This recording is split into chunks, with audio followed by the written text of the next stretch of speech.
금요일에는 지적 호기심에 목마른 사람들을 위한 전방위 토크, 줄여서 지목전 토크로 꾸며드립니다. 두 손을 모아 에네르기파를 외치며 장풍을 쏘는 손오공, 7개의 구슬을 모으면 소원을 들어준다는 용신, 만화 드래곤볼 아시죠? 1980년대 연재 이후 전설로 남은 드래곤볼의 작가 도리야마 아키라 씨가 최근 사망하면서 전 세계 팬들의 추모가 이어지고 있습니다. 우리나라에서도 드래곤볼의 판매량이 1200%가 증가했다고 하는데요. 오늘 지목전 1부에서는 드래곤볼을 추억하며 이 시대 만화에 대한 이야기 나눠보고요. 최근 일부 목욕탕, 헬스장 등에서 문신, 타투를 한 사람들은 출입을 제한하는 노 타투존이 늘고 있다고 합니다.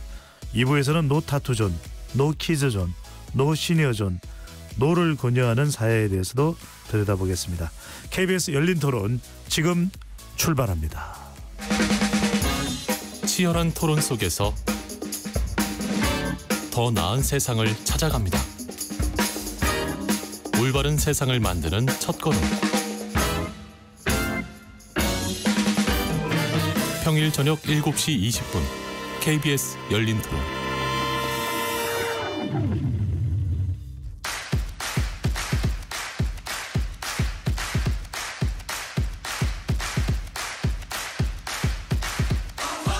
지적 호기심에 목마른 사람들을 위한 전방위 토크, 지목전. 오늘 함께하실 출연자 소개합니다. 나라를 걱정하는 물리학자, 건국대 물리학과 이종필 교수 나오셨고요. 안녕하세요, 이종필입니다. 규정을 거부한다, 손정혜 변호사 함께합니다. 안녕하세요, 손정혜입니다. 세상을 바라보는 날카로운 시선, 김헌식 대중문화평론가 오셨습니다. 네, 안녕하십니까. 만화 없인 못 사는 분이시죠. 만화로 소통하는 서울 웹툰 아카데미 이사장 박인하 만화평론가 특별히 나오셨습니다. 어서 오십시오. 네, 안녕하세요. 열린 토론 문자로 참여하실 분은 샵 9730으로 의견 남겨주실 수 있습니다. 단문 50원, 장문은 100원의 정보 이용료가 부과됩니다. KBS 모바일 콩과 유튜브를 통해 무료로 참여하실 수 있고, 모바일 콩에서는 보이는 라디오로도 참여할 수 있습니다. 화면으로도 많이 유튜브로도 들어와 주시고 구독 꾹꾹 눌러주시고 좋아요도 보내주시면 좋겠습니다. 자, 네 분의 출연자와 함께 만들어가는 KBS 열린 토론 지목전 토크 본격적으로 열어보겠습니다. 자, 먼저 세 분께 한번 여쭤보고, 이종필 교수께서는 만화 많이 보실 것 같아요. 아니요, 만화는 많이 못 봤습니다. 공부하시느라고요? 뭐 그렇다기보다도 그냥 제 또래는 이게 좀 이렇게 만화를 보는 것이 좀 이렇게 시간도 일단 엄청나게 많이 좀 들여야 되고, 네. 그리고 뭔가 좀 약간 부정적인 어떤 만화를요? 만화 보는 행위를 네, 좀 약간 그런 분위기도 조금 있어가지고 네. 이상하게 이게 좀 잘 안 봐지더라고요. 만화를 많이 보시지 못했군요. 네, 근데 이제 나중에 대학 가고 제 대학원 가고 이제 이렇게 하다 보니까, 그때는 제가 90년대였는데 네. 그때 이제 일본 그 문화 콘텐츠들이 다 개방이 되고 하면서 그때 저도 뭐 조금씩 접하기도 했습니다만 제 또래들도 그때 이제 많이 보긴 했는데, 그렇군요. 이게 잘 안 바뀌더라고요, 습관이. 네. 손정혜 변호사는 만화를 왠지 많이 좀 좋아하시고, 특히 이제 로맨틱 만화 그런 것들 좀 좋아하시고, 저는 개인적으로 여성 만화가로는 황미나 만화가를 좋아하거든요. 걸그룹에 의해서 만화가까지 지금 박식한 팬심을 또 자랑하고 계시데, 우리 시대의 최고가 황미나. 네. 저희는 저 세대는 이제 고등학교 때는 이제 많이 못 봤고, 중학교 때 그 90년대 순정 만화가 워낙에 인기가 좋아가지고 아직도 그 장면이 막 생각나요. 막 은비가 내리는 바다, 뭐 풀하우스의 장면이 그림이 너무 예쁘고 만찢남 뭐 만화 찍고 나온 남자라는 그 얘기를 들을 때는 그 90년대 순정 만화밖에 생각이 안 납니다. 뭐 꽃보다 남자라든가 정말 촉촉한 사춘기 소녀의 어떤 감성을 드리는 정말 아름다운 그 주인공들이 그때 굉장히 좋았던 생각이 들어서 순정 만화도 그때 인기였고, 순정 뭐 이렇게 소설 같은 것도 많았던 것 같아요. 김헌식 평론가님, 물론 영화도 상당히 조예가 깊고 문학도 많이 또 분석을 하십니다만 만화책은 왠지 여러분들 혹시 지금 동영상으로 들어와 계신 분들은 인상으로 보면 만화를 엄청 보셨을 것 같아요. 저는 사실 그 1994년에 만화 공모전에서 수상을 한 경력이 있고 만화가셨어요? 만화책이 3권이 있어요. 그래서 만화 그릴 시간이 없는 게 저는 지금 애달픈데요. 무슨 말씀이냐면 만화를 볼 때는 우리가 후루룩 보잖아요. 저는 이제 만화방이나 이런 데 갈 때 후루룩 보는 사람이 정말 싫었어요. 근데 그거보다 더 심한 게 나왔죠. 웹툰은 그냥 스르륵 스크롤로 쭉 내려가지고 보잖아요. 네. 그런데 보기는 쉬워도 진짜 웹툰 그린 사람 입장에서 봤을 때는 정말 모든 걸 갈아넣거든요. 그래서 창작자의 관점에서도 좀 만화, 웹툰을 바라봐야 되지 않나 이렇게 생각합니다. 만화가에다가 문학 평론가에다가 제가 알기로 농사도 짓는다고 알았으니까 농업 전문가에다가 농사는 저희 부모님이셨습니다. 특별히 하나 뭐 두드러지게 알려진 건 없다. 뭐 이런. 그렇죠. 많은 걸 하는 사람이 제대로 하나 못 이뤄요. 자, 박인남 만화평론가를 오늘 이사장님을 모셨는데요. 직접 또 만화도 그리시죠? 만화가시죠? 아니요, 저는 만화는 그리지는 않고요. 주로 이제 평론을 제일 메인으로 많이 하고 있고 만화 스토리는 주로 썼었는데 제가 쓰는 스토리는 어린이용 만화들 스토리는 썼습니다. 어린이용 만화. 저 좋아하는데. 메인은 그냥 만화 평론을 메인으로 했죠. 예. 자, 그래서 오늘 만화에 대한 분석을 또 남다르게 오늘 해주실 것 같은데 드래곤볼 이야기입니다. 바로 이 작가 도리야마 아키라 씨가 지난 3월 1일이었나요? 네. 자, 세상을 떠나면서 전 세계 팬들의 추모가 이어지고 있는데요. 우선 이 드래곤볼 저도 이 등장인물이 제 또 캐릭터이기도 해가지고 엄청난 그러네요. 비슷한 캐릭터가 있습니다. 베지터입니다. 네네. 드래곤볼 이 만화 과연 뭐 기록을 보든 또 이 만화계에서 남긴 족적을 보더라도 어떻게 평가를 할 수 있을까요? 그 소년 점프라는 일본 만화 잡지에 연재를 했었던 만화고요. 예. 그때 이제 점프의 황금기라고 불리우는 시대였는데 소년 점프가 한 주간지인데 650만 부까지 팔렸던 시대예요. 그러니까 어마어마하게 일본 내에서 크게 성공했던 작품이고 마침 그 시기가 80년대 일본 버블 경제하고 맞물리면서 애니메이션으로도 게임으로도 캐릭터 비즈니스로도 쭉 확산됐는데 그 가운데서 가장 사랑을 받던 작품 중 하나가 드래곤볼이었던 거죠. 그래서 대략 한 데이터를 보면 제일 쉽게 이해할 수 있는 게 데이터니까 우리나라를 비롯해서 한 80개국 이상에서 출판되었었고요. 판매 부수는 한 2억 6천만 부 정도 판매가 되었어요. 그래서 뭐 어떻게 보면 일본의 만화 중심의 미디어 믹스를 완성시킨 작품이라고 그렇게 평가를 받고 있죠. 네, 정말 일본 만화가 또 일본어로 이제 망가, 실제로 이제 그것이 외국에 그렇게 알려지게 됐는데 도리야마 아키라에 대한 이 열풍, 뭐 팬덤, 뭐 상당했을 텐데. 세계적으로 추모가 이어지고 있다고요? 네, 그럴 수밖에 없습니다. 전 세계적으로 말씀하신 것처럼 80개국 이상에서 출판됐으니까 소위 말하는 드래곤볼 키드들이 지금 성장해서 이 나라의 또는 세계적인 나라의 어떤 고위 공직자들도 되어 있는 상황이어서요. 중국이나 프랑스 같은 경우에는 정부 차원에서 추모 메시지가 올라오고 있고요. 또 프랑스 대통령 직접 SNS에 추모의 글을 남기기도 했습니다. 세계 명문 프로 스포츠 팀들의 추모글도 있고 국내에서도 이 보도를 보고 이제 SNS 통해서 내 소년기는 당신이 없었다면 완성될 수 없었을 거다. 이런 이제 추모의 글도 올라오고 추억 이 만화와 관련된 추억들도 이제 댓글을 통해서 이야기를 하면서 서로 드래곤볼을 사랑했던 사람들끼리 그런 추억도 공유하고 이 작가의 죽음에 대해서 애도하는 일들이 계속 발생하고 있는 것인데요. 아이들과 제가 모두 좋아했던 드래곤볼 부자와 함께 낄낄거리고 나눠 읽고 보던 작품 만들어줘서 너무 고맙습니다. 이런 댓글도 눈에 띄었고요. 이 드래곤볼 만화 같은 경우는 이 캐릭터나 이런 내용들을 소재로 해서 세계 최초로 드래곤볼 테마파크를 이제 사우디 정부에서 50만 제곱미터 규모로 요 규모가 한 롯데월드의 3배 규모라고 하거든요. 이런 테마파크를 만들 정도로 사실은 세계 곳곳에 드래곤볼이 남긴 흔적 또 추억 그리고 사랑하는 사람들이 굉장히 많은 게 또 이 작가가 돌아가시면서 이 추모의 움직임을 보면서도 확인할 수 있을 것 같습니다. 네. 패널분 오늘 조금 마이크를 좀 가까이 대서 말씀을 해주시면 좋을 것 같고요. 지금 사우디에서 이 테마파크가 있을 정도로 빈살만 총리도 갔을 가능성이 높겠죠. 7341님께서 추억의 드래곤볼이네요. 어릴 때 만화방에서 맨 처음 접했던 만화라 어린 시절 꼬마 친구 같은 느낌이었어요. 정말 많은 분들의 추억을 소환하고 있는데 박연아 선생님 아까 우리 손정혜 변호사께서 네. 뭐 프로 축구팀에서도 뭐 춤을 한다. 그건 어떤 의미라고 봐야 될까요?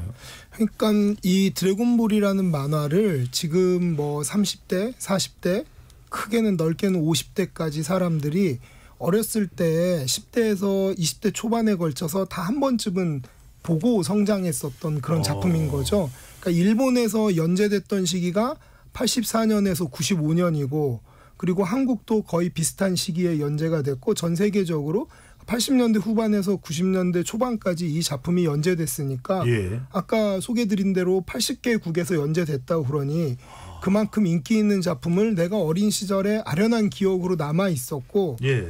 또 이제 이 드래곤볼 작품의 특징이 되게 보면 그 여러 캐릭터들이 나오는데 제가 이번에 그래서 글을 쓰느라고 다시 처음부터 끝까지 다시 봤거든요. 만화를. 만화를요? 네, 네. 처음부터 끝까지 다시 봤더니 이게 나이를 먹고 다시 봤더니 거기 나오는 캐릭터들이 사실은 자기들끼리 뭐 지구를 정복하러 오기도 하고 그리고 뭐 대마왕이 있기도 하고 이런데 굉장히 착해요.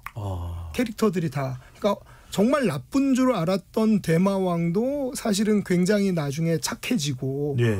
또 이런 식으로 보다 보니까 마음 한구석에 많은 사람들이 각자 그 캐릭터에 대한 추억이 남아있는 거죠. 박 이사장님이 그 이야기를 하시면서 약간 눈가가 촉촉해지시는 것 같기도 하고 이 드래곤볼의 내용 세계관이 어떻게 그렇게 전 세계 80여 개국까지 접수를 했을 정도로 인상적으로 파고 들어갔던 그런 배경은 뭘까요? 드래곤볼의 이 세계관 어떻게 이해를 해야 될까요? 일본 만화 연재 만화의 특징들을 먼저 간단히 설명드려야 되는데 일본 연재 만화의 특징은 특히 주간 연재 만화의 특징은 연재를 하면서 조금씩 작품의 장르나 성격들이 이렇게 바뀌게 됩니다. 그런데 이제 처음에 연재를 시작할 때는 기본적으로 그 서유기를 베이스로 해서 시작을 했고 그리고 처음에 연재를 할 때는 그냥 모험 개그 만화였어요. 그래서 이제 이게 그러면 70년대하고 80년대 초반에 일본 만화의 경향이 초창기에는 굉장히 진하게 나타나는데 이때는 좀 약간 어떻게 보면 이 어린아이들 보는 만화에서 이렇게 야한 이야기를 많이 해도 돼? 할 정도로 되게 섹슈얼리티가 강조된 그런 개그 만화였어요.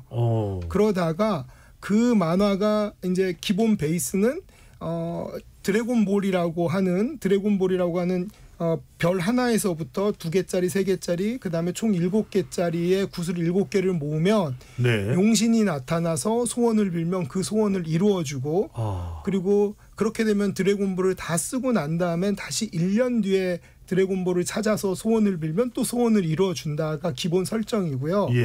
브루마라는 여자의 캐릭터가 이 드래곤볼을 찾으러 나타나서 산속에 혼자 살고 있는 손오공한테 가서 보니까 내가 이 드래곤볼 탐색기로 봤더니 너한테 드래곤볼이 있는 것 같아 라고 하면서 이야기가 시작이 되죠. 정말 계속 그 이야기만 듣고 싶은데 그럴 수는 없고 국내에 있는 신서유기라고 하는 그 예능도 상당히 드래곤볼의 내용을 가져왔던 거 아닌가 싶은데 오늘 많은 분들이 문자를 보내주십니다. 7287님 드래곤볼 작가에게 사인 받은 적이 있습니다. 내한을 한 적이 있었나요? 도레마키라고요? 아니요, 한국에 오신 적이 없는 것 같은데요. 만화 캐릭터도 꼼꼼하게 그려서 해주시더라고요.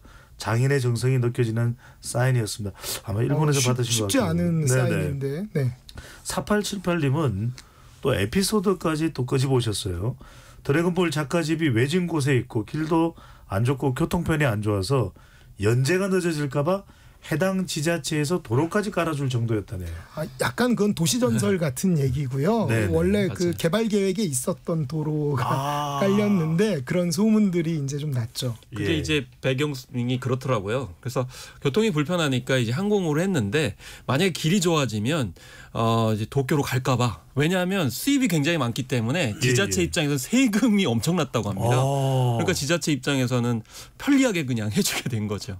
저 말도 충분히 뭐 일리가 완전히 없는 얘기는 아니고요. 그러니까 지자체 입장에서는 그 작가 한 사람이 내는 세금이 어떻게 보면 기업이 들어와 있는 만큼 내는 거니까 기왕이면 고려를 했을 수 있겠죠. 정말 지자체 이름을 드래곤볼 시티로 막 바꾸어도 할 말이 없을 정도였을 수도 있을 텐데 아마 제일 잘 나갔을 때는 지자체에서 이름을 바꾸고 싶지도 않았을까 그런 생각도 한번. 네네. 김원식 만화가라고 호칭을 해야 되나 어떻게 해야 되나? 아닙니다. 평론가께서는 드래곤볼이 혁명이다 이렇게 말씀을 주셨는데 어떤 의미로 드래곤볼을 혁명으로 이렇게 지칭을 하신 건지요? 사실 뭐 이 시간에 드래곤볼 이야기를 1시간에도 부족하잖아요. 근데 그 당시에는 사실 우리나라 만화를 좀 되돌아보면은 좀 교훈적인 내용이 많았어요. 왜냐하면 만화는 어린이라고 하는 인식이 있었고 어린이들이 많이 보는 거니까 주로 이제 뭐 선과 악의 대결을 통해 가지고 나쁜 놈을 혼내주고 권선징악 착하게 살고 그리고 주인공들도 평면적인 경우가 많았습니다. 그러니까 착한 사람은 계속 착하고 악한 사람은 악하고. 근데 아까 그 이사장님 말씀을 하셨지만은 굉장히 복합적인 그런 이제 인물 캐릭터들이 이제 등장을 하거든요. 그래서 악인인데도 알고 봤더니 착해. 그리고 착한 사람으로 또 바뀌고 이런 과정들이 좀 입체적으로 등장을 하거든요. 근데 제가 뭐 형식적인 것을 봤을 때는 전 에네르기파에 당한 것 같아요. 에네르기파 기억이 나시잖아요. 이렇게 두 손을 모아가지고 에네르기파 이렇게 하는 건데 그런 식의 어떤 장르물이 나온 거는 저는 굉장히 충격적이었어요. 왜냐하면 그전에는 명량 만화, 그다음에 로봇 만화, 그리고 아까 말씀하셨던 이제 순정 만화, 액션 만화, 무협 만화로 했었는데 그 초능력도 외계인이 등장하는 만화 이게 따로 분리돼 있었어요. 근데 이 만화는 다 들어 있어요. 그 안에. 그렇기 때문에 거의 장르를 막론하고 모든 거를 볼 수 있었기 때문이 아닌가 이렇게 생각이 들었습니다. 이종필 교수가 생각하시기에 이렇게 드래곤볼이 이른바 소년팬, 이 소년 덕후를 엄청나게 많이 양산을 하게 됐던 특별한 이유는 뭘까요? 그래도 다른 만화들도 많은데 우리가 꼭 뭐 드래곤볼 뿐이었겠습니까? 우리가 이 뭐 슬램덩크도 있고 그다음에 닥터 뭐 또 이런 만화도 있고 여러 종류의 뭐 로봇 찌바도 있고 많았는데 특히 드래곤볼이 인기를 많이 끌었던 배경이 있을 것 같아요.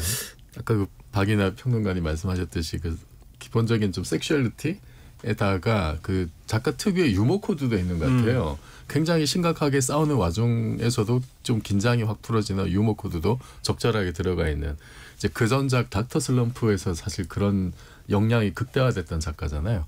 좀 그런 다양한 요소들이 뭐 배치가 된 것도 있는 것 같고, 근데 저는 무엇보다도 그 섬세하고 정교하고 아주 화려하면서도 화끈한 액션씬이 그 이전에 볼 수 없었던 어떤 통쾌함을 주지 않았는가. 모든 사람들에게. 그러니까 다른 작품에서는 뭐 10페이지 한번 볼까 말까한 액션이 드래곤볼에서는 뭐 컷마다 나오는 어떤 그런 액션을 완전 때려 모든 종류의 액션을 다 때려 넣은 그것이 준 통쾌함이 있었던 것 같고, 또 하나는 이게 그러니까 만화의 문법이 이제 일본 만화책은 오른쪽에서 왼쪽으로 읽는 거잖아요. 그러면 시선이 이렇게 오른쪽에서 왼쪽으로 갔다가 다시 이제 아래쪽 갔다가 이렇게 또 왼쪽으로 가는 Z자를 이제 거꾸로 뒤집어 놓은 듯한 방향으로 시선이 움직이는데 일본 만화 배열이 그런가요? 네네. 그런데 이제 이 작가의 도리야마 작가의 이제 드래곤볼 같은 경우에는 그 시선의 움직임을 따라서 인물 배치들이 적절하게 이제 다 돼 있기 때문에 시간 순서대로 이렇게 마치 그 스틸컷이지만 동영상이 되는 것 같은 그런 연결성이 자연스럽게 이제 스틸컷들이 연결이 되는 그런 데서 오는 굉장히 이제 몰입감을 이제 높이는 거죠. 그런 어떤 섬세한 어떤 연출 이런 것도 본격적으로 한 게 이 도리야마 작가의 그 어떤 성과라고 이제 그런 얘기들이 있더라고요. 아니 이 교수님이 말씀 주시니까 드래곤볼이 마치 물리학처럼 이해가 됩니다. 네, 물리학에서도 시간 순서에 맞게 사건이 배치되는 인과율이 굉장히 중요한데 그런 어떤 그 인물들의 배치나 그 네네. 컷의 구도를 굉장히 이제 잘 구현을 했고 스토리 자체도 굉장히 이제 빠른 스토리 전개 네네. 그리고 서서도 너무 복잡하게 이렇게 서사를 쌓지 않고 그러면 이게 작품이 굉장히 길지만 사실 어느 순간에 연재 중간에 이렇게 어디를 딱 보더라도 그 장면 자체는 이제 좀 납득이 되는 거죠. 그냥 이해가 되고. 정말 생동감이 있네요. 그러니까요. 예, 그러니까 사실은 이게 너무 복잡해지면 이게 중간에 끼어 들어가지고 보기가 힘들잖아요. 네네. 근데 이제 그런 요소들이 조금은 그 절제가 돼 있기 때문에 수많은 사람들이 이제 중간에도 합류할 수 있게 되고 그래서 사실은 그런 요소들이 대중적인 어떤 폭발력을 증대하는 어떤 계기가 되지 않았나 알겠습니다. 싶습니다. 미쿨파님께서 글을 보내주셨는데 문자를 보내주셨는데 도리야마 아키라를 모두 드래곤볼로 기억하고 있지만 그의 진정한 작품은 닥터 슬럼프라고 생각합니다.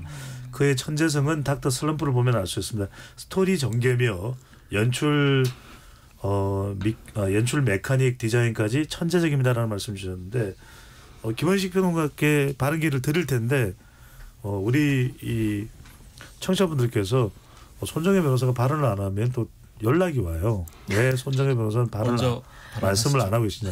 혹시 이게 드래곤볼이 됐든 도리야마 아키라나 일본 이 애니메이션에서 유독 좀 인상적인 그런 캐릭터가 있다면 어떤 캐릭터 기억에 남으세요? 사실 저는 네. 뭐 일본 만화 중에는 슬램덩크의 그 주옥 같은 대사를 성장을 하면서 어떤 살다 위기가 있거나 어려운 일이 있을 때 그 내면에 올리는 그런 대사들이 저는 이 인기 요소라고 봤거든요. 예. 되게 가볍게 터치하는데 뭔가 인생의 주옥 같은 철학을 말해줄 때 이래서 이제 우리나라 사람들이 오랫동안 기억하고 소장하시는 분들이 많은 이유가 그거 아닐까 생각을 해서 저는 사실 제 바람보다 이 두 분의 만화 평론가 이야기를 듣는 게 시청자분들이 좋을 것 같습니다. 예, 그래도 이제 일반적인 인식이나 또 의견도 굉장히 중요한 거니까요.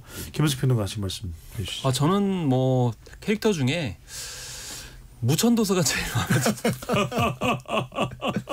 왜냐하면 우리가 노인에 대한 인식, 드래곤볼에 나오는 캐릭터예요. 네. 네. 인식을 완전히 바뀌었어요. 그래서 예를 들면 되게 이제 그 당시만 해도 청소년기니까 연장자면은 뭔가 근엄하시고 이제 뭐 인생의 교훈을 얘기하시고 이러는데 굉장히 좀 명량 쾌활하면서도 의외의 그런 모습들 많이 보여줬고요. 특히 네. 야한 거를 많이 밝히셨어요. 그래서 이게 어르신들도 다 그런 의식들이 있구나라는 거를 잘 보여줘가지고 이 시니어 계층에 대한 인식을 완전히 뒤바뀌어진 캐릭터로서 예.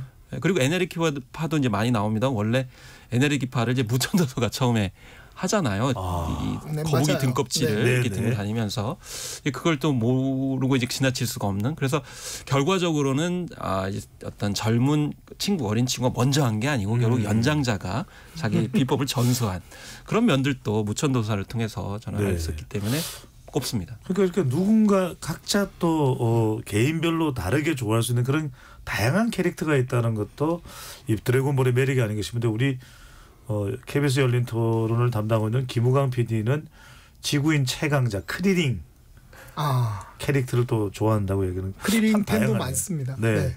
그래도 많은 팬들은 베지터 팬이 아닐까요? 베지터도 많고 너무 저는 많죠. 네네. 피콜로가 제일 좋았어요. 피콜로 좋아하시는구나. 네네.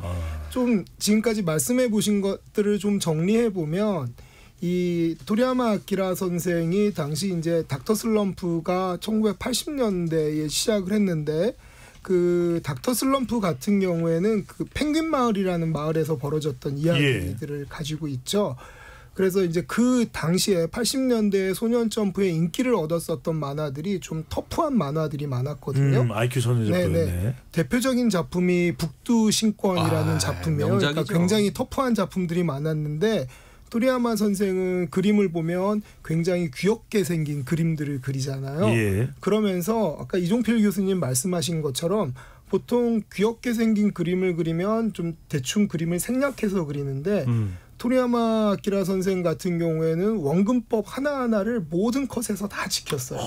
그래서 지금 방금 전에 그 이종필 교수님 말씀하신 것처럼 한 컷에 보면 두 인물이 서 있을 때 시선의 방향에 따라서 정확한 원근법을 지키고 어느 정도 원근법을 지켰냐 하면 그 토리야마 아키라 선생 그림의 특징 중에 하나가 이렇게 예. 입을 크게 벌리면 안에 어금니가 나오는 그런 인상적인 컷들이 그렇죠. 있는데 그 어금니에도 다 투시가 적용될 정도로 그림을 그렸어요. 그러니까 원래 사실 모든 만화에서 투시를 이제 다른 만화 작가들도 잘 쓰지만 예. 경우에 따라서는 투시를 무시하기도 하고 그렇게 그리는데 이 토리야마 아키라 선생은 아주 귀여운 그림을 가지고 정확한 투시와 원근법을 사용해서 공간을 묘사하고 그렇게 공간을 묘사한 거에 따라서 속도감을 주는 연출, 지금 많이 말씀하신 그 에네르기파 같은 다이나믹한 연출들을 만들어내는 법을 작품 속에 보여줘서 이후에 여러 만화에 굉장히 많은 영향을 준 거죠. 네. 그걸 좀 제가 보충 설명을 하면요. 이게 원래는 만화가 두 가지 장르가 있습니다.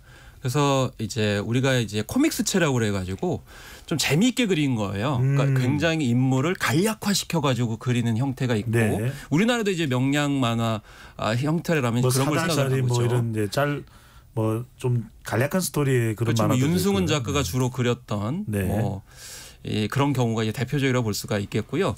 그 다음에 사실적으로 그리는 만화들 극화체 만화라고 합니다.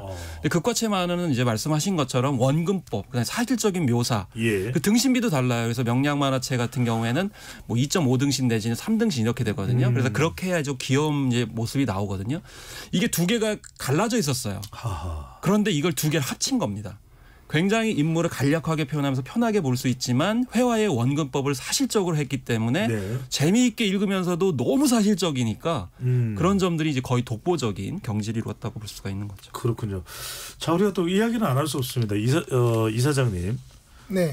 박 이사 선생님께서는 또 아까 이제 우리 또 손정혜 변호사가 슬램덩크 이야기를 했는데 많은 네네. 분들은 사실은 좀 최근에 더 대중적으로 기억하는 내용은 또 슬램덩크일 거예요. 네네. 이 슬램덩크는 또 어떤 매력이 있다고 봐야 될까요? 이게 이제 일본의 아까 점프 황금기 때 같이 연재됐었던 작품인데 예. 한국의 입장에서 보면 공교롭게 드래곤볼은 IQ 점프에서 연재됐었고 슬램덩크는 소년 챔프에서 연재돼서 한국의 두 소년 잡지를 안착시킨 작품이죠. 근데 이 두 작품들이 드래곤볼이 제가 처음에 말씀드렸을 때 맨 앞부분에 섹슈얼한 개그 만화로 시작을 했다고 그러는데 그 다음부터 방향이 전환돼요. 천하제일 무술대회 들어가면서부터 그 다음에 이제 격투 만화로 전환이 되고 계속 이야기가 전개되면서 세계의 운명을 걸어서 우주에서 싸우는 그런 만화로 확장이 되고요. 예. 슬램덩크는 초반부에 학원에서 싸우는 만화로 시작이 됐다가 그게 인기가 올라가자 순수한 농구 만화로 이제 전환이 되죠. 그래서 그 비슷한 시기에 어떻게 보면 연령대가 살짝 높았던 사람들이 좋아했던 작품이 슬램덩크고요. 조금 연령대가 낮았던 친구들이 좋아했던 작품이 드래곤볼이라고 좀 이를테면 비교할 수 있지만 또 뭐 거의 막상막하로 예. 두 작품이 모두 일본에서도 한국에서도 큰 팬덤을 가지고 있었죠. 자, 근데 요즘에는 이제 말 그대로 이제 우리가 일본 애니메이션 이야기를 많이 하고 있습니다만, 또 영화, 또 뭐 드라마, 또 만화까지 지금 다 섭렵을 하는 우리 김원식 평론가가 있으니까요. 자, 이 만화, 또 우리가 이 애니메이션이라고 얘기를 하는데 일반적인 영화나 드라마와는 좀 차별되는 매력이 어떤 점으로 봐야 될까요? 사실 우리가 이제 아까 뭐 아키라 작품도 말씀하셨습니다마는 그 아키라 작품의 특징이 뭐냐면 그러니까 이게 허영만 작가의 작품에 나타나거든요. 예. 그러니까 사실 그게 공식적으로 수입되기 전에 아마 허영만 작가하고 스토리 작가는 먼저 드래곤볼을 본 것 같아요. 근데 이제 그 이유가 뭐냐면 애니메이션 장면을 연상할 수 있도록 그림을 그립니다. 그러니까 부분 컷을 아까 이종필 교수님이 말씀하신 것처럼 그렇게 묘사를 하고 순서를 이제 진행을 하거든요. 이건 무슨 얘기냐면 보는 사람도 마치 영화 한 편을 보는 듯이 보지만 이걸 시각화할 때도 훨씬 더 유리하다라는 거죠. 예. 그래서 그 전에 이제 만화들 같은 경우에는 너무 얼굴에 클로즈업을 한다든지 부분적인 동작에만 치우치다 보면은 시각화하는데 굉장히 어려움이 많습니다. 그래서 네. 물론 이제 많은 분들이 이미 성공한 웹툰이기 때문에 뭐 후광을 입어가지고 흥행할 수 있는 가능성이 높지 않냐 이렇게 하지만 사실은 그걸 시각화했을 때도 굉장히 유리한 점이 있다라고 볼 수가 있겠고요. 그렇지만은 그것도 이제 다 그런 게 아니고요. 너무 만화적 상상력이 지나칠 때는 너무 그것에 대해서 사랑하시는 분들이 많기 때문에 거꾸로 네. 그걸 영상화하기가 힘들어가지고 오히려 평판을 깎아먹는 그런 이제 측면이 있는데 요즘에는 영화와 드라마를 만드시는 작가나 또 연출자들이 네. 많이 고민을 하시는 것 같아요. 그 접점을 이제 줄이기 위해서. 왜냐하면 그만큼 이제 만화 팬도 많고 웹툰 팬도 많은 데다가 그 성공 여부를 굉장히 중요하게 생각하기 때문에 그런 식으로 각색하는 것도 많이 발전하고 있다고 생각합니다. 바로 그 부분입니다. 손 변호사님. 이제 일본 애니메이션, 일본 만화 정말 이제 우리가 한 장 한 장 이렇게 종이 한 장씩을 넘기면서 봤던 그 일본 만화의 매력이 있는데 우리 한국 만화도 이전부터 대단하긴 했습니다. 허영만 작가도 있고 제가 좋아하는 박봉성, 뭐 이연세, 뭐 이재학, 기라성 같은 사람이 많은데 요즘에는 정말 해외에서 K 웹툰의 인기가 대단합니다. 실제로 그게 이제 뭐 K-팝, K-드라마도 있지만 영화나 드라마의 이 원작이 K 웹툰일 정도 되는데 어느 정도입니까 인기가? 일단은 K 웹툰이 대부분 이제 드라마나 영화로 소개를 하면서 거꾸로 이제 역주행하면서 K 웹툰이 알려지기도 하고 K 웹툰이 워낙에 인기가 좋으니까 예. 콘텐츠화 되기도 하는 뭐 다양한 루트로 이제 만들어지고 있다고 말씀드릴 수 있는데요. 일단 K 콘텐츠 플랫폼이 전 세계 도서 카테고리 앱 매출 상위권을 싹쓸이하고 있는 실정입니다.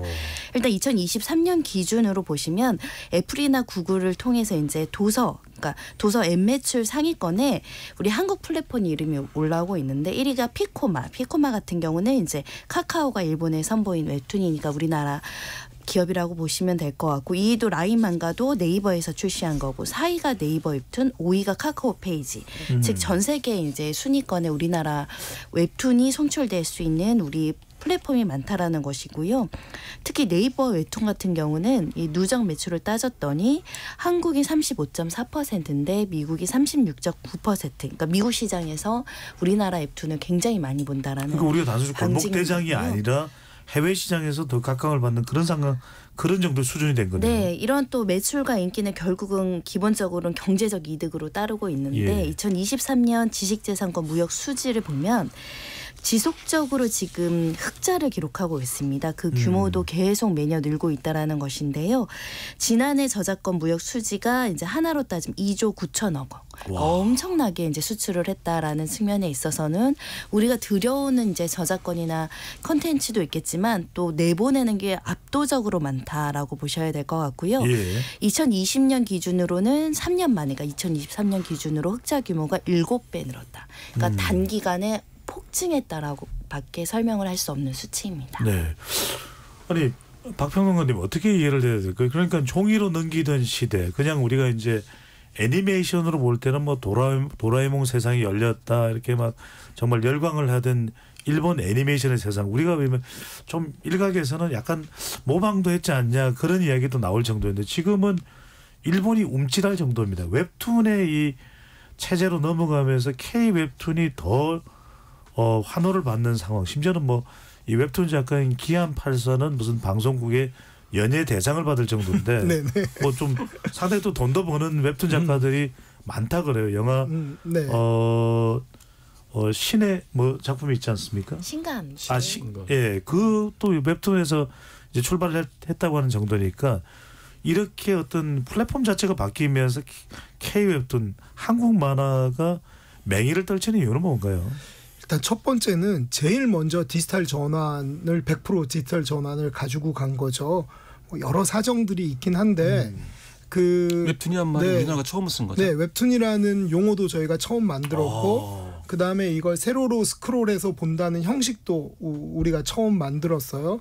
그리고 플랫폼들도 한국에서 처음 나왔었고 그리고 공교롭게도 거대한 빅테크 기업들인 네이버하고 카카오에서 다 웹툰 서비스를 하고 있고 그래서 한국에서 그 포맷을 처음 만들고 그 포맷에 어울리는 작품들을 만들기 시작해서 다양한 경쟁을 하게 된 거죠. 그러니까 일본 같은 경우에는 전통적인 만화 강국인 일본 같은 경우에는 여전히 출판을 통한 만화 시장이 살아있기 때문에 재능 있는 작가들이 출판 만화를 그리려고 그쪽으로 계속 갔다면 한국에서는 사실 한국의 출판 만화 시장이 2000년대에 들어서 굉장히 어려워졌거든요. 그러면서 재능 있는 작가들이 웹툰으로 계속 넘어오기 시작했고 그리고 그렇게 넘어온 작가들이 다채로운 작품들을 만들면서 이 작품이 특히 이 앱으로 이렇게 무료로 이렇게 익숙하게 웹툰을 보면서 대중들에게 익숙한 작품들이 아까 송 변호사님이 얘기해 주신 것처럼 영상으로 굉장히 많이 전환이 됐잖아요. 이태원 클라스도 그렇고 예. 또 뭐 신과 함께도 그렇고 미생도 원작이 그렇고 됐죠. 네. 이렇게 원작이 되면서 전환이 되면서 다시 또 새로운 독자들이 유입되고 그러면서 재능 있는 젊은 작가들이 이 웹툰에 굉장히 많이 모이게 된 거고 이렇게 표준화된 포맷과 재능 있는 작품들을 가지고 미국이나 일본이나 유럽으로 가서 한국의 웹툰 서비스가 서비스를 하면서 지금 한국 웹툰은 한국의 로컬 서비스가 아니라 글로벌 서비스로 완전히 확장돼 있어요. 예. 그래서 대부분 지금 아까 네이버 사례에도 얘기해 주셨지만 한국에서의 수익보다 글로벌에서 얻는 수익이 더 늘어날 정도로 지금은 그렇게 웹툰 시장이 발전해 있는 거죠. 예. 아니 교수님 그러면은 우리가 사실은 일본이 마치 넘사벽처럼 보였었잖아요. 워낙 뭐 애니메이션 강국이니까 다른 외국에서도 뭐 80년대, 90년대 그렇게 인식할 정도였으니까. 근데 이렇게 바뀌게 된 것은 판도가 바뀌게 된 건 우리 IT 기술력의 이 뒷받침도 상당히 크다고 봐야겠네요. 뭐 거의 결정적인 것 같다는 생각도 들고요. 근데 사실 웹툰은 이제 K 웹툰이라고 하지 않고 우리가 최초기 때문에 그냥 웹툰이죠. 그냥 웹툰 고유명사로 그냥 다 쓰는 게 이제 추세인 것 같고 아까 말씀하셨듯이 사회 전반적인 디지털 전환을 우리가 굉장히 앞서 있고 일본은 네. 여전히 아날로그에 머물러 있는 그래서 디지털로 전환했다는 게 제작과 유통 모두가 혁명적으로 바뀐 거거든요. 그러니까 제작하는 진입 장벽도 낮아진 거고 유통의 어떤 장벽도 낮아진 거고 전 세계를 무대로 손쉽게 뭔가 일을 할 수 있는 거고 그리고 네이버나 이제 카카오 그 이전에 다음 같은 데서 이미 탄탄한 플랫폼 사업 기반을 가지고 있었던 데서 여러 가지 다양한 비즈니스 모델을 시도를 하다가 그 중에 이제 하나 나온 굉장히 이제 크게 성공한 것이 그 웹툰이었던 것 같은데 그러니까 이게 돈이 되는 어떤 비즈니스 모델을 굉장히 그 플랫폼 사업으로 오랫동안 이렇게 해왔던 성과가 이제 빛을 낸 것 같고 예. 소비자 입장에서는 이런 거죠. 그냥 아주 적은 돈으로 극히 적은 돈으로 지하철이나 버스 타고 가면서 20-30분 안에 이렇게 소비할 수 있는 오락거리를 준 거란 말이에요. 이거는 그냥 종이 만화책하고는 비교가 안 되는 거예요. 예. 그러니까 특히 젊은 세대들 같은 경우에는 돈이 별로 없고 그다음에 주거 공간이 열악하면 종이책을 보관할 공간도 부족하다고 합니다. 그런 세대들에게는 그냥 이렇게 스마트폰 하나로 짧은 시간에 버스나 지하철 이동 중에도 즐길 수 있는 오락거리 이거는 뭐 비교가 안 되는 거죠. 그래서 사실은 우리가 그 버스나 지하철에서도 스마트 기기로 자유롭게 콘텐츠를 즐길 수 있게 된 거는 역시 그 인터넷망이 그만큼 또 잘 깔려 있으니까 가능한 거지. 다른 나라에서는 사실 힘든 일이죠. 그리고 또 우리나라 소비자들이 굉장히 적극적으로 피드백을 잘합니다. 예. 피드백을 잘하면서 퀄리티가 떨어지는 거는 금방 도태가 돼요. 또 도태가 되면서 또 그런 소비자 욕구를 즉각 반영해서 새로운 어떤 스토리로 업데이트를 하고 예. 우리나라 영화가 관객들의 눈높이가 높아서 수준이 올라갔다 그러잖아요. 웹툰하고 웹소설도 저는 마찬가지라고 봐요. 그러니까 그런 시스템을 굉장히 잘 구축을 해놓은 거죠. 예. 네. 또 그렇게 되면서 세계 시장에 진출하는 데도 좀 혁혁한 성과를 올렸다고 볼 수 있는데 김현식 평론가님 그런데 여쭤보고 싶은 건 네. 그러면서 사실은 이 콘텐츠의 질적 성장도 참 중요합니다. 물론 내용이 안 좋을 리는 없겠죠. 좋아야 또 이제 소비가 되는 건데 그럼에도 불구하고 아주 근본적인 이 애니메이션에 대한 평가는 여전히 일본이 높다는 거. 올해 아카데미 장편 애니메이션상이 일본의 미야자키 하야오의 그대들은 어떻게 살까? 물론 워낙 거대한 이름입니다. 미야자키 하야오. 자, 우리나라 애니메이션 시장의 성장 속도가 좀 일본에 비해서 저평가받고 있고 이런 세계 이 시장 무대에서 우리가 선택받지 못하는 이런 이유는 우리가 어떻게 봐야 될까요? 이거는요 좀 약간 구조적으로 따져봐야 되는데요. 예를 들면은 우리가 아까 좀 언급하셨습니다마는 아직도 애니메이션은 애들이나 보는 거로 치는 경향이 많습니다. 그래서 스즈메의 문단속이라든지 우리가 슬램덩크도 히트를 쳤고요. 또 엘리멘탈도 이제 할리우드 작품입니다만은 크게 이제 인기가 높았습니다.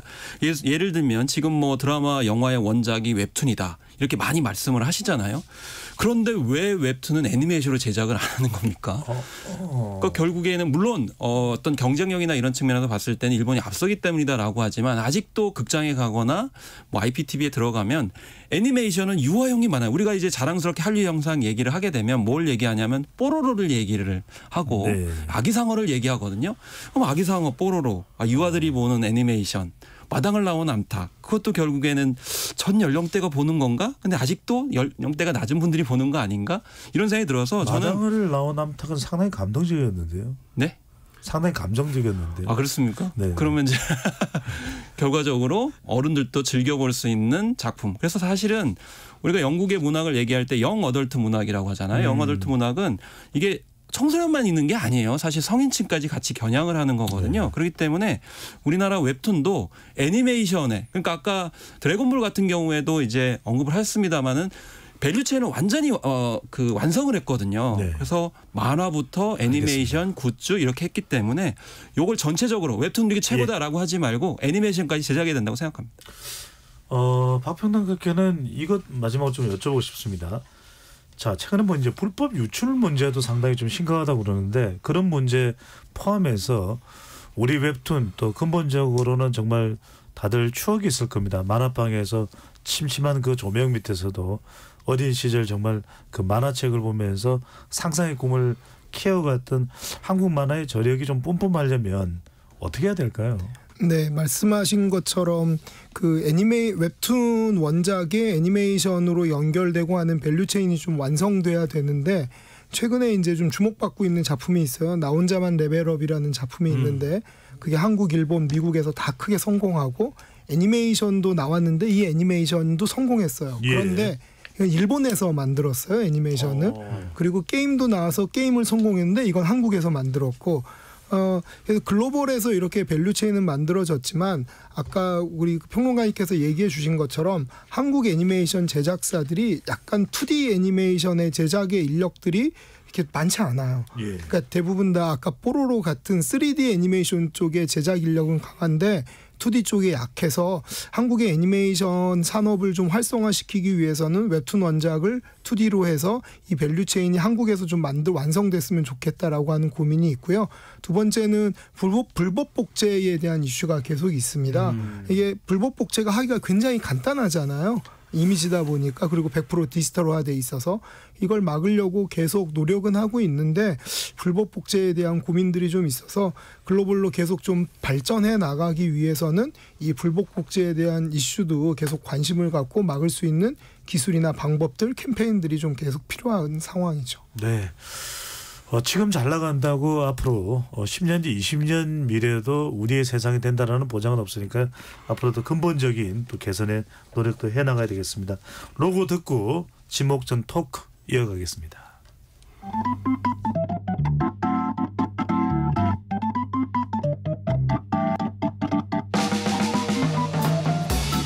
세상을 바꾸는 질문 열린 토론이 시작합니다. KBS 열린 토론은 언제나 열려 있습니다. 단문 50원, 장문 100원의 유료 문자 샵 9730 그리고 KBS 어플리케이션 콩으로 여러분의 의견을 남겨주세요.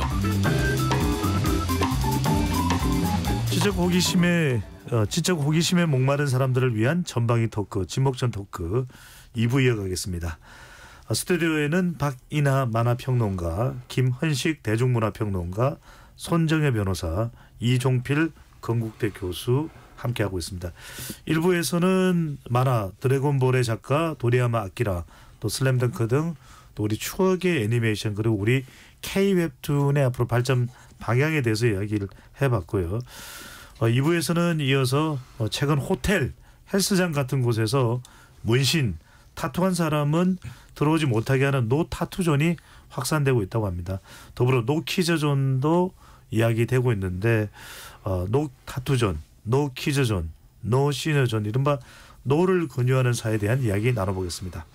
손 변호사님, 최근 확대되고 있는 노 타투존에 대한 이야기부터 나눠봅니다. 그러니까 문신, 타투한 사람들은 들어오지 마라. 우리 업장에는 들어오지 마라. 어떤 내용인가요?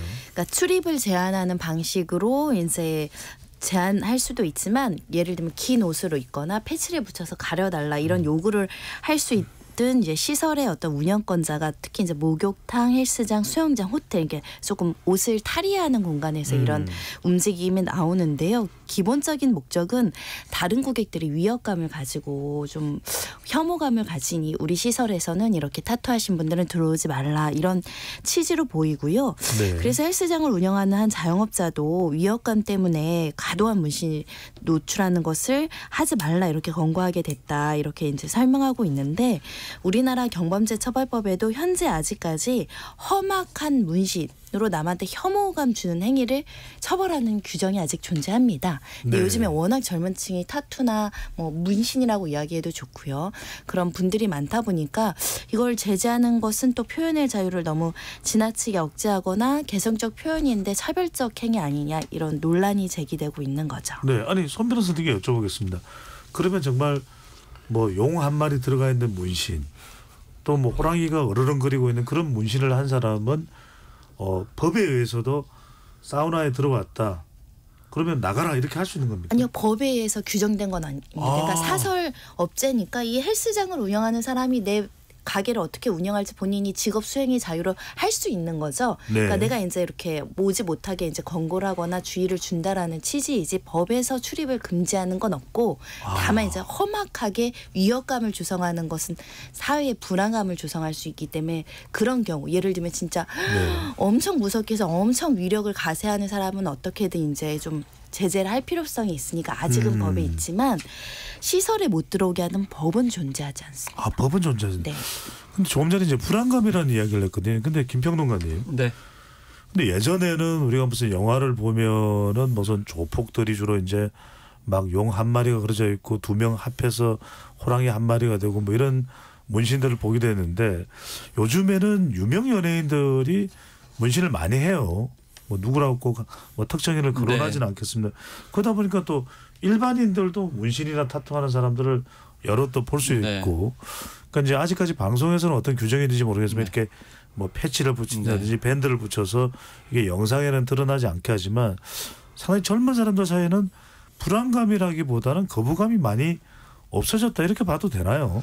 네, 사실 이제 일단 문신이라고 하는 유형은 여러 가지가 이제 있기 때문에 이제 좀 구분을 해야 되는데 일단 왜 문신을 이제 조폭들만 사용했던 거냐라는 걸 좀 문화심리적으로 봐야 됩니다. 그러니까 전통적으로 우리나라는 문신에 대해서 터부시하는 경향이 있죠. 뭐 최근에 영화 파묘 때문에 한국에서는 뭐 왜 이렇게 몸에다가 이렇게 문신을 한자를 사용하느냐라고 해가지고 뭐 질타가 대륙 쪽에서 왔는데 원래 우리는 유교적 관점에서 신체 발부 수지 부모잖아요. 그래서 부모가 물려준 이제 몸에다가 그렇게 함부로 손대는 것에 대해서 금기시했기 때문에 자연스럽게 문신하는 것은 적절하지 않다고 봤죠. 그런데 그걸 어긴다고 하면 대단한 존재가 되잖아요. 그러니까 나는 뭐 그전에 어떤 가치관, 세계관들을 지키지 않겠다는 뜻이잖아요. 거기다 대고 용이나 호랑이 같은 혐오감을 주니까 상대방을 위협하기 위해서 문신을 새기는 존재는 조폭들이었던 거죠. 그러니까 당연히 부정적으로 생각했죠. 그렇지만 지금의 젊은이들은 문화예술 행위로 생각을 하고요. 그다음에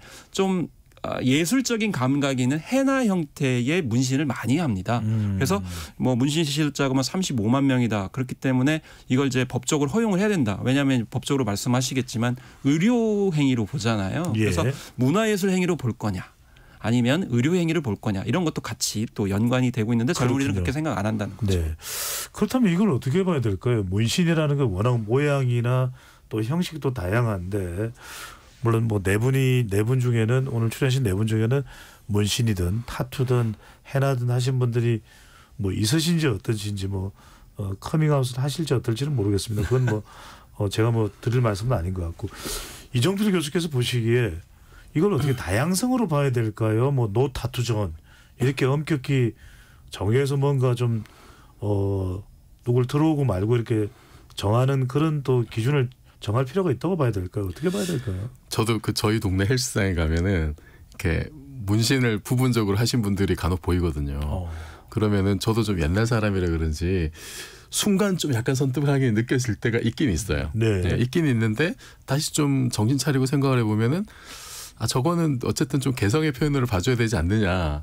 이제 이성적으로 이제 그렇게 생각을 합니다. 근데 감성적으로는 본능적으로 약간 좀 용질하는 면이 있다고 솔직하게 좀 말씀을 드리고. 저는 안 들어갑니다.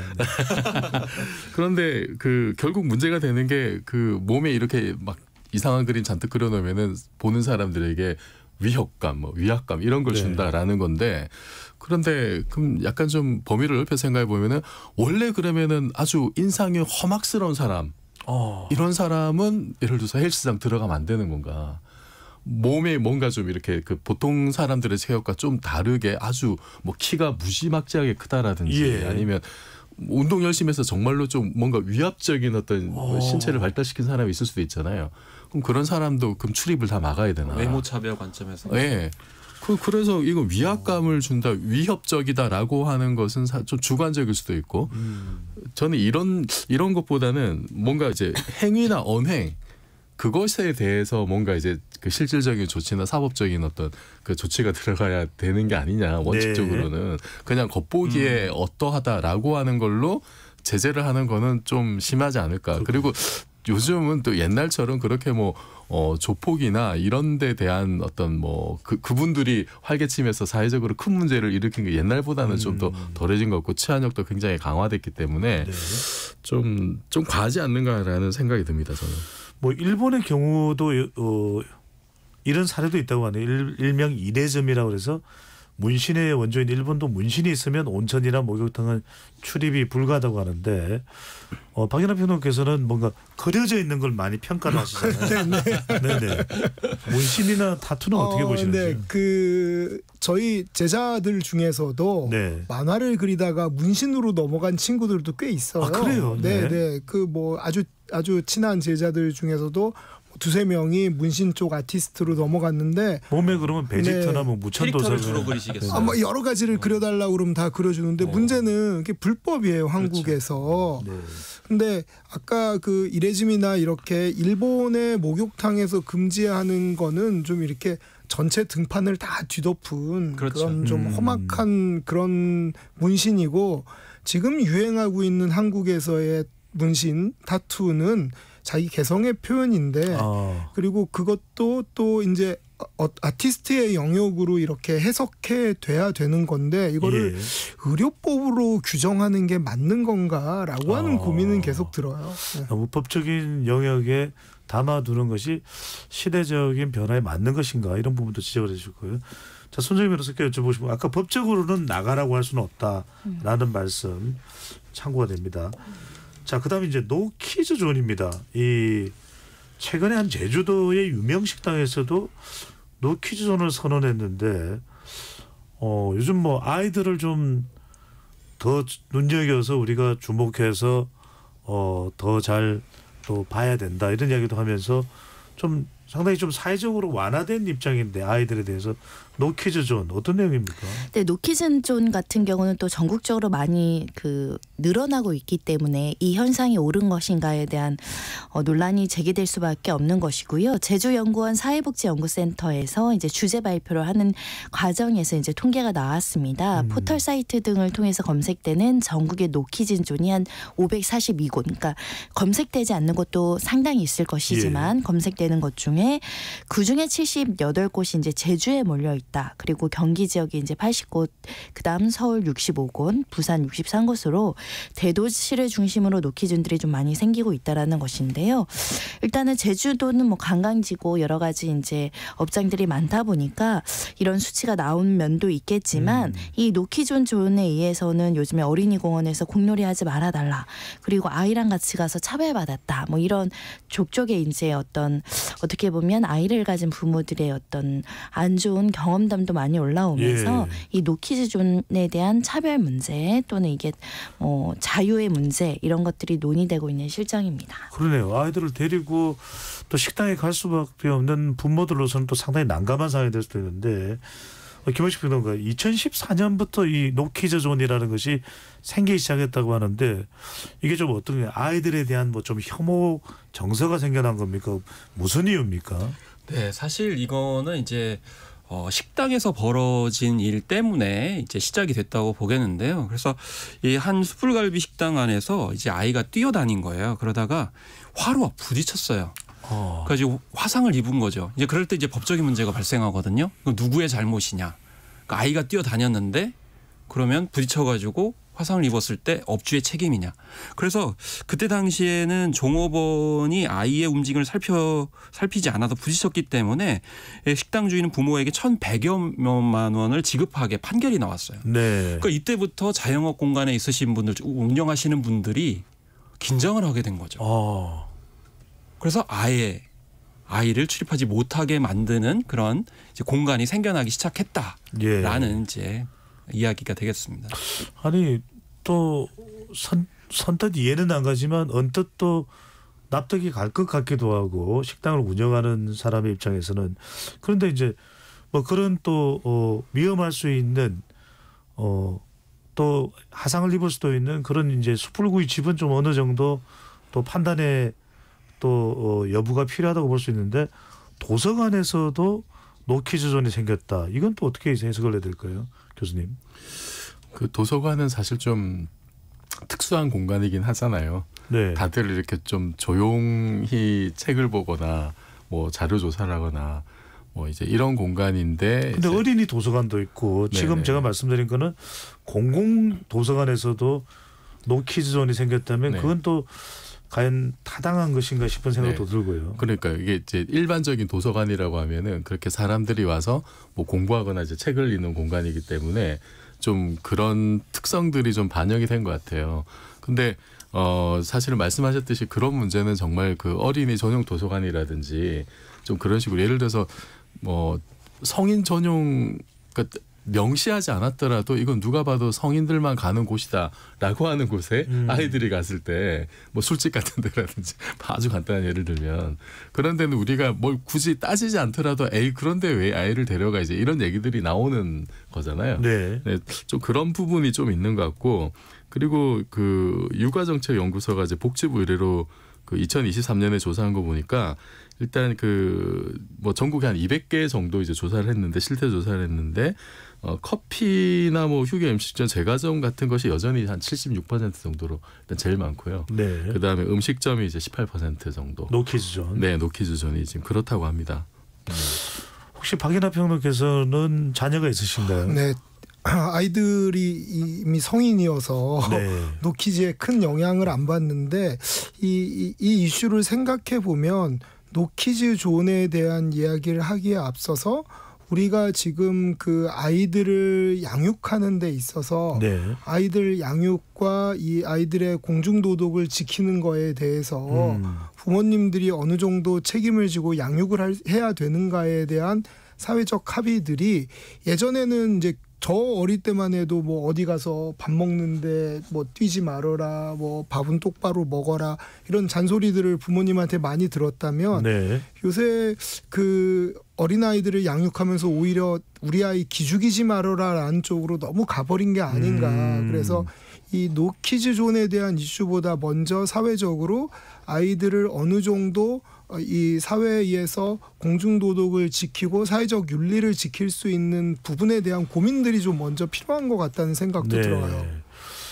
혹시 지금 만화 중에서도 이렇게 좀 아이들의 어떤 예의 범절이라든지 사실 뭐 아이들이 또 마음껏 뛰노는 것도 필요하지 않겠습니까? 그러니까 뛰어놀 수 있는 공간과 못 뛰어놀 수 있는 공간에 네. 대한 그 사회적으로 좀 이렇게 합의들도 필요하고 네. 부모님이 또 그거를 잘 제어해 줄 수 있는 것도 필요하지 않을까.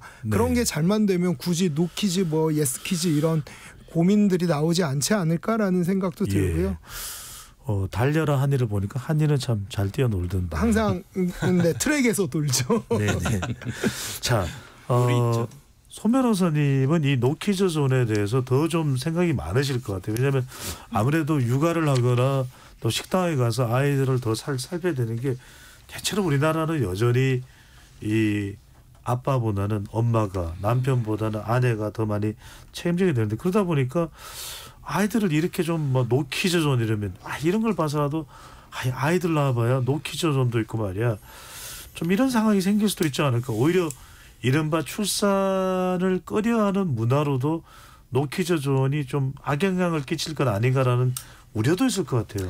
굉장히 우려되죠. 왜냐하면 해외를 가시면 아이 데리고 가면 오히려 굉장히 더 친절합니다. 아이 데리고 왔다고 무료로 뭘 더 준다던가 아이를 데리고 갈 때 입국 수속에서 배려를 해준다던가 유모차만 있으면 프리패스를 해준다던가 이런 여러 가지 아이들을 조금 더 배려하고 보호하는 정책들이 굉장히 강화가 되고 있고요. 선진국들도 똑같이 저출산 문제를 겪었기 때문에. 근데 우리나라는 반대로 예산을 투입해서 돈을 준다고 하지만 사회 전반적으로는 아이들이 불편해. 라는 혐오 감정이 생기는 거거든요. 아까 식당에서 다친 아이 1,000만 원 손해배상 사건은 어른들도 마찬가지입니다. 통계는 제가 뽑아오진 못했지만 식당에서 넘어져서 다치는 어른한테 손해배상금 지급되는 경우 훨씬 많거든요. 어르신들이 한번 미끄러져서 골절 입으면 다 그거 보험 처리해주거나 손해배상해야 되니까 예를 들면 어떤 아이들은 잘 관리가 되지만 어떤 아이가 부모가 좀 관리하지 못해서 조금 더 지나치게 떠들거나 뛰어다닌다. 또 어른들도 사고 난 비율 생각하면 술 먹고 사고 치신 어른들도 비슷해요. 근데 아이들이 이렇게 배제하고 차별하는 거는 결국은 아이를 가진 가족 전체에 대한 차별 취급인데 정당하지 않다고 보는 거죠. 왜냐하면 소수의 그런 사례로 너무 극대화하는 경우들이 있지 않을까. 그리고 아이들은 수익이 안 된다고 보는 거죠. 그러니까 아이들은 식당에 와도 아이들 메뉴는 적고 어느 메뉴 뭐 같이 나눠 먹는 경우도 많고 그런데 쓰레기는 더 많이 생기고 지저분해지거나 시끄러워질 가능성이 있으니까 불편해서 사실은 배제한다라고 보이는 거거든요. 예, 그런 면에 있어서는 내 업장을 내가 어떻게 운영하는지에 대한 자율성은 있지만 사회 전반적으로는 약자를 보호하고 아이들을 보호하는 경우로 가야지 애를 가지고 키우는 엄마들이 저기 맛집이라고 30분을 기다렸는데 막상 들어갔더니 여기는 노키즈 존이 이러면 이거는 내가 무엇을 잘못하지도 않았는데 차별 취급을 당한다는 게 굉장히 좀 불쾌해지죠. 사실은 가족을 보호하는 정책이 아니라 이거는 어떤 특정 사람에 대한 차별감을 좀 야기할 수 있다. 그런 점이 좀 저는 우려가 되고요. 물론 불편할 수는 있을 것 같아요. 커피숍이든 조용한 데 가면 커피숍에서 공부하는 친구 있는데 옆에서 아이들이 너무 시끄럽게 통제가 안 되면 불편하죠.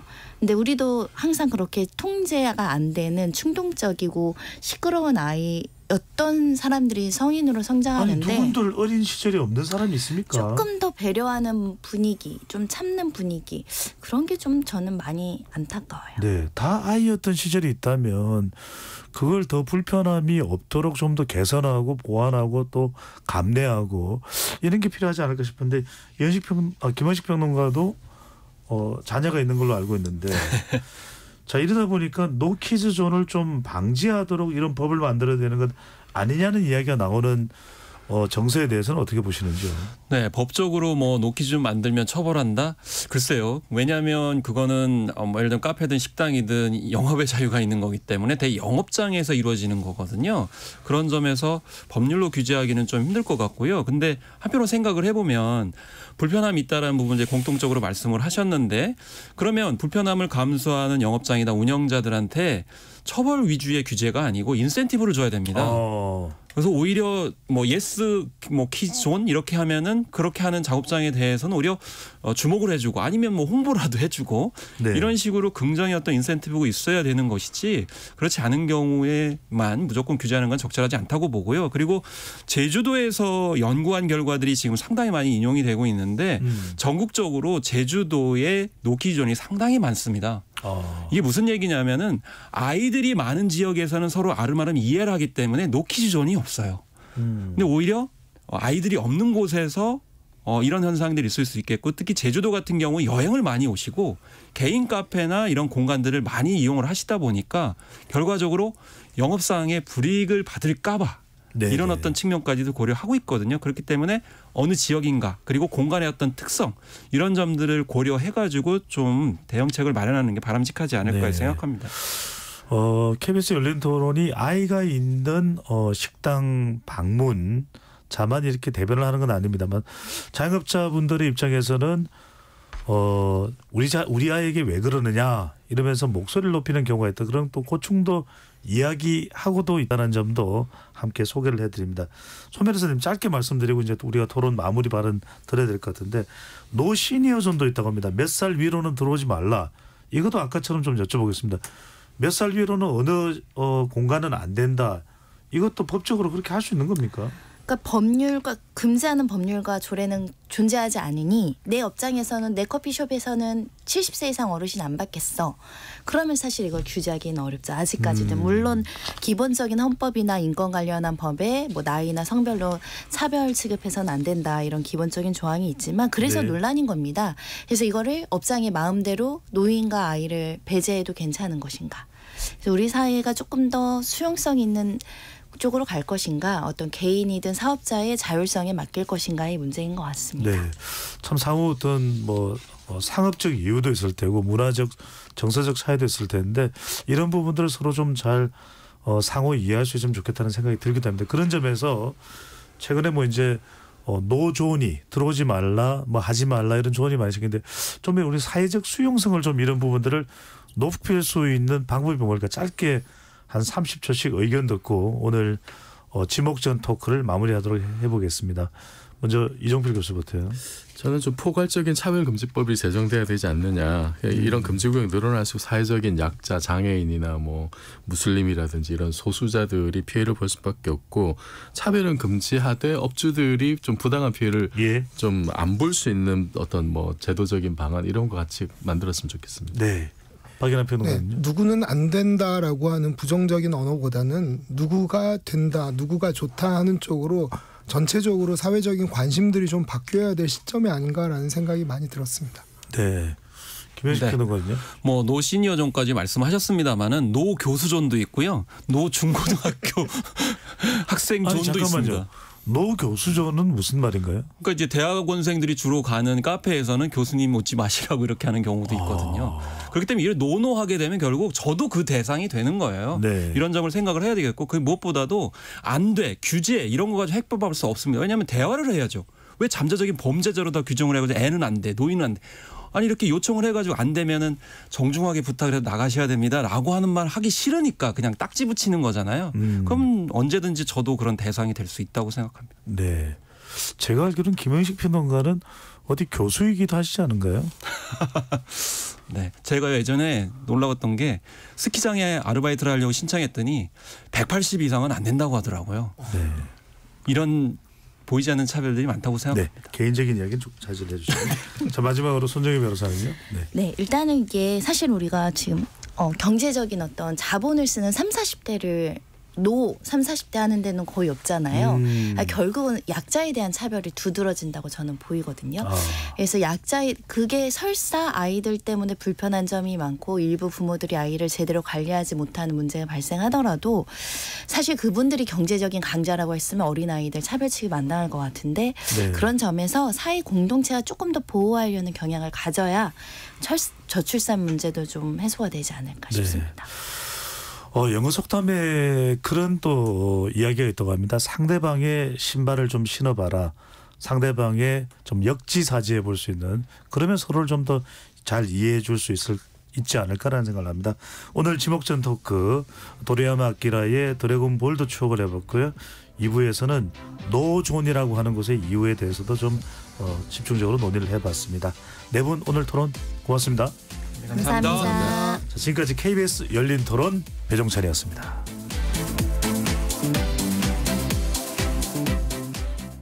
국회의원 하면 뭐가